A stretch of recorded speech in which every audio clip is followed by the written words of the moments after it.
modifikasinya dari K20 sekarang pakai mesin K24. Iya. Oke ya. Iya. Nah, kita jelasin apa-apa aja sih Bang yang diubah di situ Bang. Perubahan kayak waktu pertama mesin naik tuh kompresinya ketinggian. Karena kan ruang headnya si K20 lebih kecil kan. Tiknya di 10,7. 10,7 masih oke lah. 10,7. Tapi nah 0 ke 100-nya berapa sih Bang? Di jalan kan pilihannya dua kan, lo nabrak apa ditabrak gitu kan. Gue udah menghindari pilihan pertama, tapi nggak bisa menghindari pilihan kedua kan. Kepater loh. Oh iya, nyangkut. Stuck, mobil gue nyangkut, terseret di tebing, mundur. Baret dari depan sampai belakang. Ada fotonya nggak sih? Ada, nanti gue kirim. Bagi fotonya ya. Gue Harus berbagi kenyesekan bersama penonton. Itu nyesek banget itu.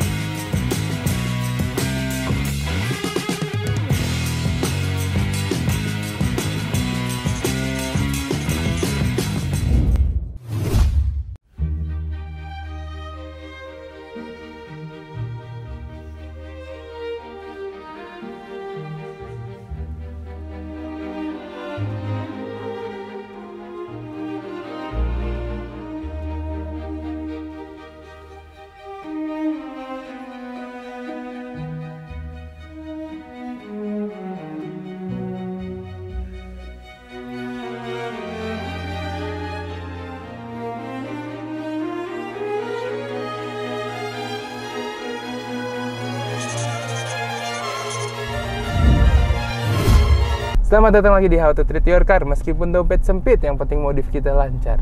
Mantap. mantap. Hari ini sama CR-V yang sebenarnya udah lama Bang, gue lihat Bang. Terus udah lama ya, tapi kayaknya baru jadi sekarang nih. Nah, banyak rahasia-rahasia yang tidak ada orang tahu. Yang harus dijelasin sama Abang. Kita kenalin dulu Abang namanya siapa, mobil apa, tahun berapa. Oke, nama gue Haris. Ini mobil gue CR-V 2003 RD4 kode rangkanya. Oke. Gitu. Dan ini 360 dari mobilnya.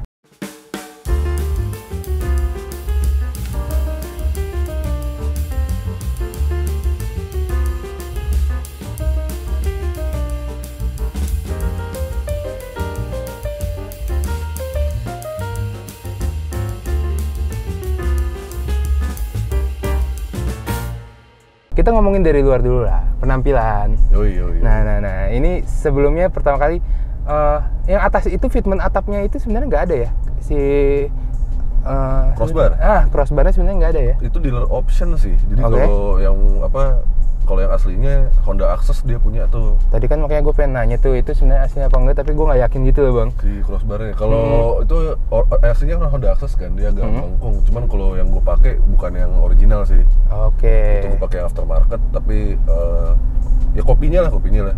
Kalau bicara konsep, nah ini nih, gue kan sebenarnya bukan orang yang modif mobil terus ada arahnya gitu loh sebenarnya, jujur aja nggak kayak wah gue mau Alto nih atau gue mau stance atau mau street racing gitu, jadi kayak yang pas gue suka aja gitu, makanya jadi kayak pasang begini. Ya. Nah biasanya yang kayak gitu tuh biasanya sebutnya culture look ya. Walaupun kadang juga banyak yang pasang lepas lagi gitu. Tapi kalau misalnya sekilas lihat nih Alto banget sih Bang. Kalau dilihat sekilas kayak Alto banget ya. Iya Alto banget sih. Ya. Dan apalagi yang diubah ya Bang? Lampu. Kalau dari luar, eksterior tuh headlamp juga ganti. Ini gue pakai yang USDM. Jadi makanya ada di smoke dari sononya. Iya itu udah jadi kayak begitu, makanya ada ininya, ada embernya. Kalau yang versi CKD lokal, full dia polos semua, gak ada embernya. Bener-bener kalau bisa beli jadi, gue beli jadi gitu. Iya. Contohnya kan misalnya ini headlamp ini kan sebenarnya bisa di smoke tuh. Iya. Iya kan, tapi enggak deh, gue beli yang udah jadi, aslinya begitu, yang kayak gitu ya. Iya, betul. Gue beli yang udah jadi itu nih Eagle Eyes dia. Kebetulan juga kayaknya waktu gue beli pas kelas stok gitu, jadi udah nggak beredar lagi. Beberapa kemarin temen gue juga nanya mau beli juga kan. Tapi benar-benar emang barangnya nggak ada gitu ya? Iya sekarang sih udah nggak beredar lagi itu. Gue sampai nanya langsung ke importernya, udah nggak produksi lagi. Ini gue lumayan sering keluar kota kan. Lumayan sering keluar kota, terus pergi ke tempat-tempat yang rutenya lumayan gelap, ekstrim gitu. Jadi penerangannya penting ya, butuh tambahan gitu. Kalau belakang itu juga stop lamp. Stop lamp gue ganti aftermarket, itu Taiwan Depo. Terus juga apa aslinya kan di bumper itu tuh harusnya di bawahnya kan pakai reflektor kan. Nah itu juga bahkan detail kecil yang bisa di stiker. Iya, gue tidak di stiker, tidak suka ya. Gak mau, gue beli jadi juga gitu. Gokil. Gue beli jadi juga. Terus yang aslinya gue simpan semua gitu.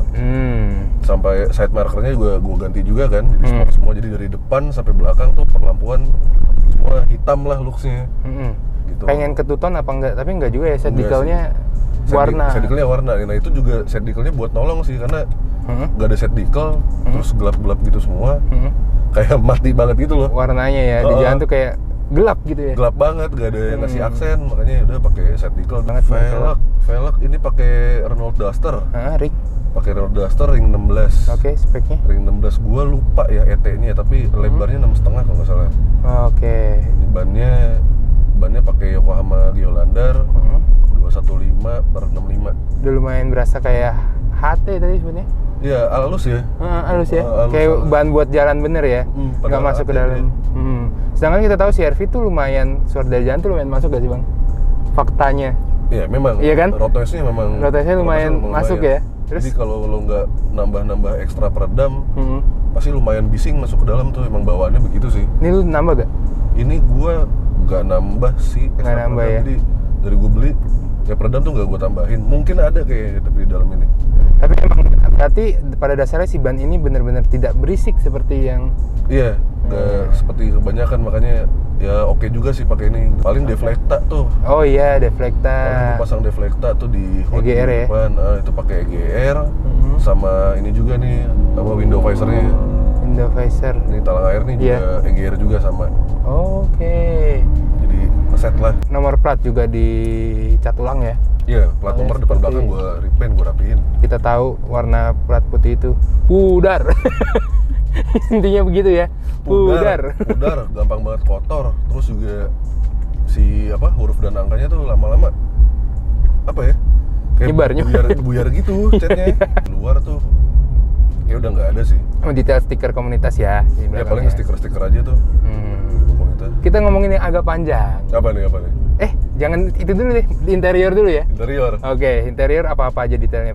Kayak pendek-pendek kayak ini gitu. Interior yang diubah itu kayak di sini nih depan lo nih. Ini aslinya kan polos kalau yang CKD. Ini gue pakai dashmat tray yang punya JDM. Bisa buat naruh barang ya. Ya jadi lumayan lah ada tray-nya gitu. Lu nyari kayak ginian kan part ini lumayan ya bang ya. Lu tuh copotan atau ngimpor atau apa? Jadi ini di eBay.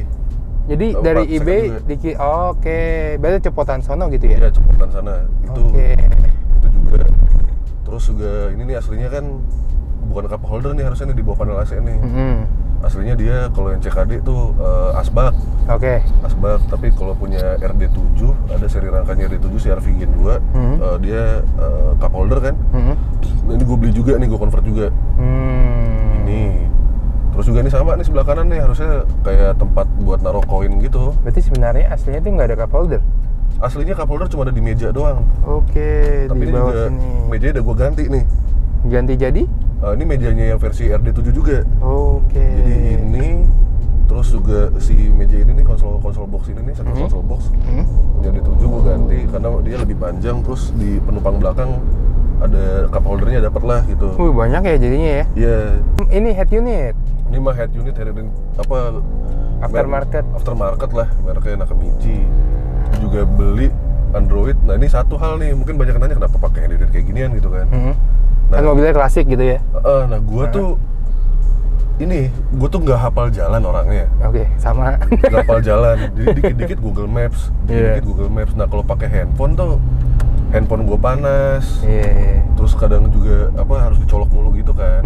Jadi gue pikir gue beli yang Android aja deh, yang udah bisa ada navigasi juga. Jadi gue nggak perlu ribet-ribet pegang-pegang handphone atau naruh phone holder di dalam sini kan. Gue bisa gampang, ngapain susah. Iya, kalau ini kan udah selayar nih. Iya. Gue bisa nyalain suaranya, gue bisa matiin terus gede gitu kan kelihatan. Sebenarnya lebih ke situ sih. Kayak tadi pas rolling jadi bisa sambil nelpon gitu ya, tanpa harus pegang HP. Kayak gitu. Makanya lebih ke situ sih. Mungkin kalau ada pilihan lain gimana cara biar tetap bisa navigasi, gue akan coba sih. Tapi sementara kayak gini ya buat gue cukup lah. Pure karena emang buat navigasi gitu ya. Iya, mau suaranya kayak apa gue gak terlalu peduli sih. Kasih dari K20 sekarang pakai mesin K24. Iya. Oke ya. Iya. Nah, kita jelasin apa-apa aja sih Bang yang diubah di situ, Bang. Nah, ini mesin tuh sebenarnya yang diubah tuh nggak banyak. Oke. Jadi ini kan hasilnya K20 nih. Nah, ini gua ganti short blocknya pakai K24A yang high compression. Nah, kenapa diganti? Jadi sebenarnya waktu itu tuh gua kan agak rewel sama mesinnya. Kalau ada bunyi dikit, agak aneh dikit nih, kalau perlu turunin deh buat ngecek gitu kan.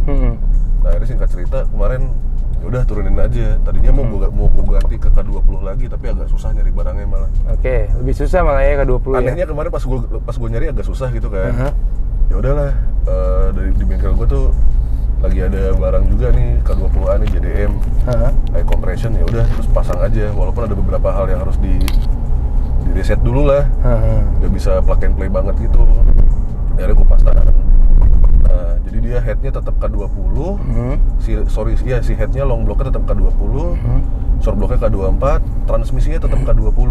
Oh, jadi sebenarnya tuh tidak semuanya diganti ya? Enggak. Jadi tetap ada yang gue pertahanin sih. Kayak head juga buat nyambungin dari si short block K24 ke long block K20 tuh harus nambah jalur oli lagi. Tapi ternyata pinternya Honda, jalurnya udah ada, dia tinggal ngebolongin doang. Jadi udah nggak nyari lagi titiknya harus di mana gitu. Udah mikir kali, ini kali ada yang mau mempertahankan sumber hidup. Kayaknya gitu ya. Kayaknya dia udah mikirin nih mesin bakal ada yang ngotak-atik gitu ya. Jadi udah ada lubangnya, tinggal tembusin doang, dibolongin doang, udah bisa kepasang. Iya. Cuman ya itu sih ada sedikit perubahan, kayak waktu pertama mesin naik tuh kompresinya ketinggian. Karena kan ruang headnya si K20 lebih kecil kan. Jadi sampai 2 kali tuh nurunin kompresi sampai bisa aman lah buat dipakai gitu. Jadi berapa sekarang Bang? Banding berapa? Statiknya di 10,7. 10,7 masih oke lah. 10,7. Tapi minimal masih harus Pertamax ini ya? Iya, karena udah di atas 10 ada mendekati 11 malah ini. Ya minimal Pertamax. Emang sih seharusnya rekomendasinya K20-nya berapa sih Bang? 1 banding berapa? Kalau yang K20 aslinya kan dia 1 banding 9,7. Itu masih bisa minum Pertalite. Jadi emang minum Pertalite waktu masih K20 semua. Gue nggak pernah kasih bensin lain sih. Ya sebenarnya agak pro kontra juga, mungkin banyak juga teman-teman yang harus pakai V-Power lah, harus pakai super lah minimal atau apalah. Kalau gue sih gue ngikutin kompresi mesin sama yang mesin gue butuhin apa gitu. Selama dia masih pas sesuai, terus nggak ngerusak kemana-mana, itu akan gue pakai. Oke. Tapi so far efeknya nggak ada masalah ya, maksudnya. Tapi sekarang udah Pertamax berarti ya? Sekarang jadinya pakai Pertamax gara-gara naik kompresi. Naik kompresi. Emang waktu itu tinggi bangetnya sampai berapa sih Bang waktu itu? Pertama saking errornya tuh. Hampir 13 kalau nggak salah. Buset, 13 sih siapa bro? Jadi 13 bro. pas kondisi mesin masih di bawah, sama montir gua tuh kan dites dulu kan, diputar gitu sehernya kan, pistonnya segala macam. Jadi pas mesin diputar, headnya agak ngangkat gitu. Saking besar? Ketinggian kompresinya, jadi headnya agak ngangkat gitu, jadinya. Kayak kaget ya? Diturunin lagi kompresinya. Turunin sekali, ternyata masih ketinggian juga. 2 kali nurunin baru bisa sesuai buat dipakai aman buat harian lah. Berarti sih bengkelnya kelas berat juga ini ya? Ya ini bengkel udah lumayan lama sih gue ngebengkel di sini ya. Terus emang kayaknya di sana spesialisnya buat nge-swap engine sih. Jadi bukan bengkel yang datang servis tune up gitu. Kita dulu cerita ya, ditolak. Servis tune up nggak usah sini lu. Karena bercandanya begitu tuh dia tuh. Kalau gue datang cuma mau servis tune up ganti oli doang, bengkel lain aja lu. Soalnya banyak kerjaan yang berat-berat kan, ya gue paham sih.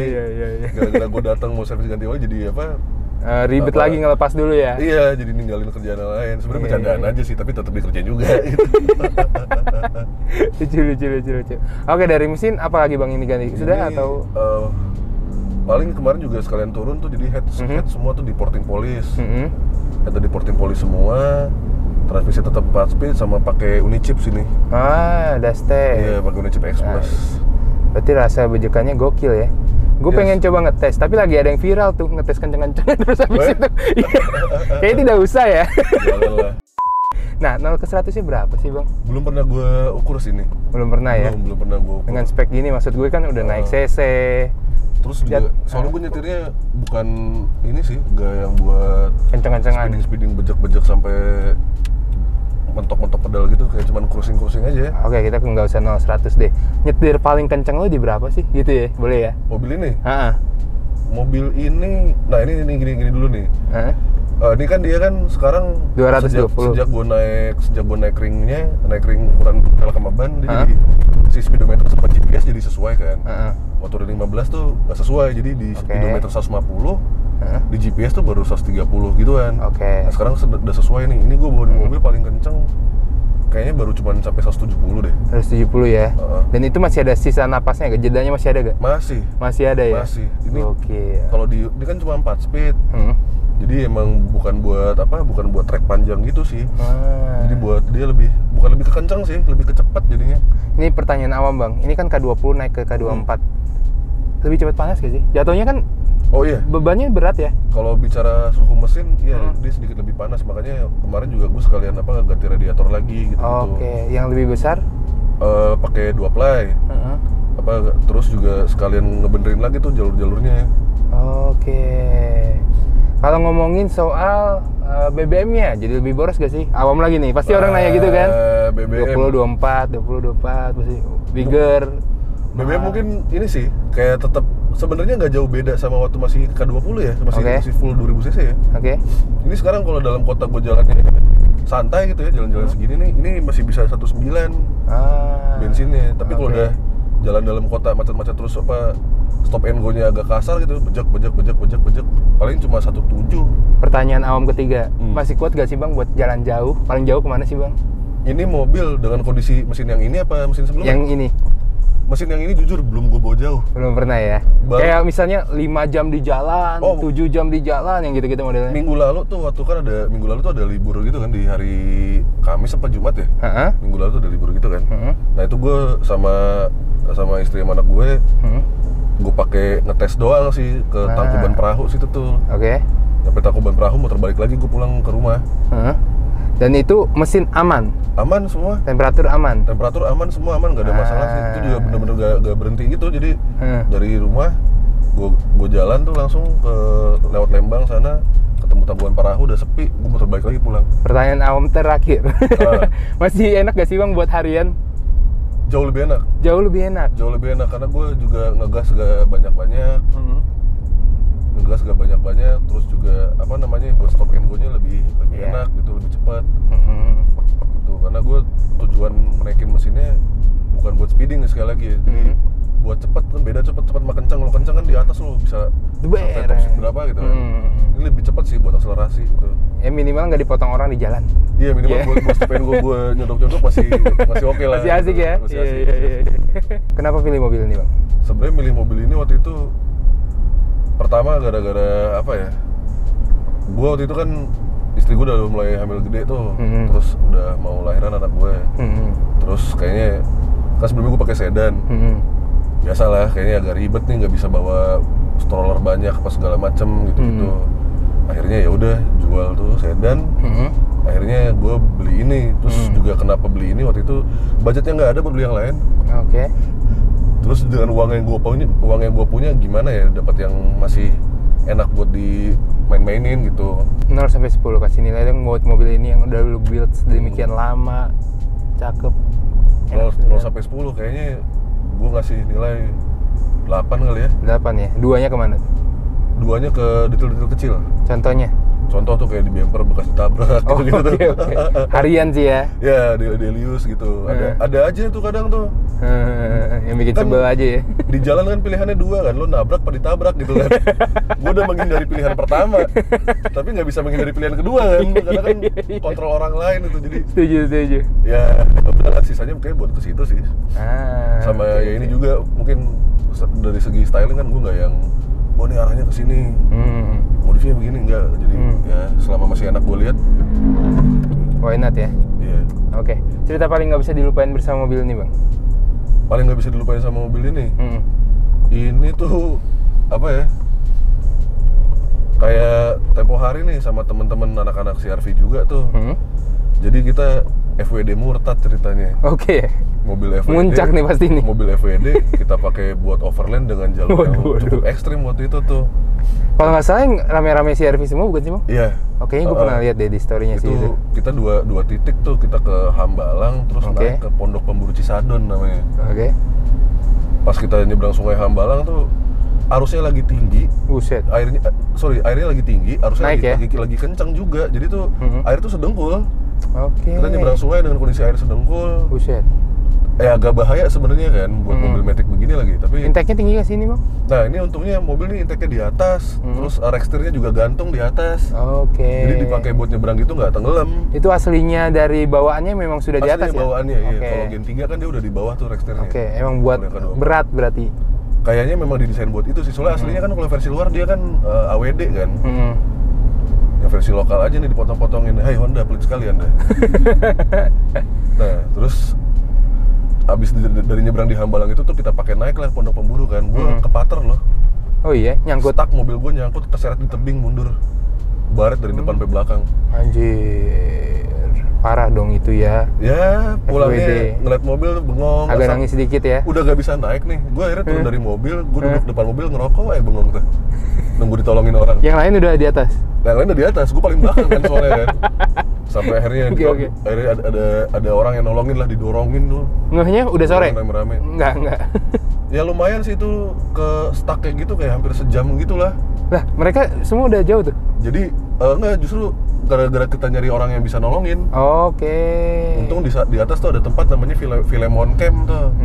Nah, itu ada kayak penjaganya gitulah tuh, atau pekerjanya gitu di Filemon Camp, akhirnya nolongin tuh. Bantuin ngedorongin segala macem. Akhirnya bisa lewat, lolos, nyampe ke tujuan, cuma dengan kondisi baret dari depan sampai belakang mobil. Dari depan sampai belakang baret semua itu, sampai pelek-pelek, sampai bodi-bodi. Ada fotonya nggak sih? Ada, nanti gue kirim. Bagi fotonya ya? Gue harus berbagi kenyesekan bersama penonton. Itu nyesek banget itu tuh.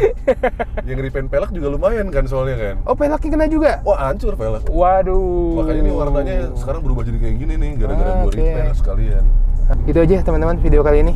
Seru banget mendengar cerita-cerita panjang nge-build mesin. Mobil hancur ya di jalan ya? Iya, ada aja lah gitu. Terus mobil kayak gini buat harian yang which is nggak semua orang sanggup ya. Buat ya perawatan dan lain-lain lah. Gitulah, lumayan PR lah. Teman-teman lihat update-nya segera ke IG-nya. Ntar ada di sepanjang video di kiri bawah. Like, comment, subscribe kalau kalian suka video ini, nggak suka di dislike aja. Sampai ketemu di video how to treat selanjutnya dengan mobil-mobil yang nggak kalah keren lainnya. Ingat, masuk kuping kiri, keluar kita modif lagi. Bye-bye guys. Bye.